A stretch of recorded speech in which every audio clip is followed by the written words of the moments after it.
un exercice ici sur le calcul d'une vitesse de libération. Alors, on doit calculer ici la vitesse d'éjection d'une bille de masse petit m qui est comprimée par un ressort de constante de raideur k et de longueur à vide petit l0. Donc vous voyez ici dans la situation 1, nous avons un ressort qui est comprimé, une petite bille ponctuelle est attachée à ce ressort. Dans la situation numéro 2, le ressort ici libère ici la petite masse qui part avec une vitesse petit v. On dit que la compression du ressort en situation 1 est delta L.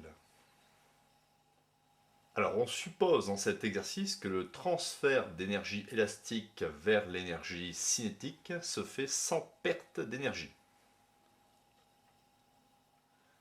Alors correction de cet exercice, le ressort est comprimé. Il y a donc ici intrinsèquement une énergie potentielle élastique liée à la compression. E1 est égal à 1,5 de la constante de raideur fois la compression au carré. Par ailleurs, au moment où la masse quitte le ressort, ici nous avons une énergie cinétique de déplacement, de mouvement, E2 qui est égal à 1,5 de mv carré. Alors nous allons écrire qu'il y a un transfert total de l'énergie potentielle élastique en énergie cinétique de libération. On écrit donc que E1 égale E2, et ainsi il n'y a pas de perte d'énergie. Toute l'énergie élastique, potentielle élastique, se transforme en énergie cinétique. On obtient donc 1,5 de K delta L au carré est égal à 1,5 de mv2. Moi, ce que je veux, c'est isoler la vitesse. Je peux déjà ici supprimer les 1,5.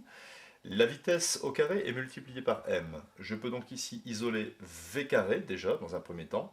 Ça sera K fois la compression au carré divisé par m. Et ensuite, si je veux v, je passe à la racine carrée. J'obtiens donc vitesse de libération est égale à racine de k sur m delta L au carré, ou alors je peux écrire aussi racine de k sur m multiplié par racine de delta L au carré, ce qui me donne ici, puisque racine de delta L au carré, ça vaut delta L racine de k sur m. Donc voilà le résultat. Donc on peut faire une petite remarque. La vitesse de libération est proportionnelle à la compression. Si la compression est 2 fois plus forte, la vitesse de libération sera 2 fois plus grande. La vitesse de libération n'est pas proportionnelle à la constante de raideur, car ici il y a la présence d'une racine carrée. On peut par ailleurs dire, puisque ça peut être demandé dans un QCM, que la vitesse de libération est proportionnelle à la racine carrée du rapport de la constante de raideur par la masse.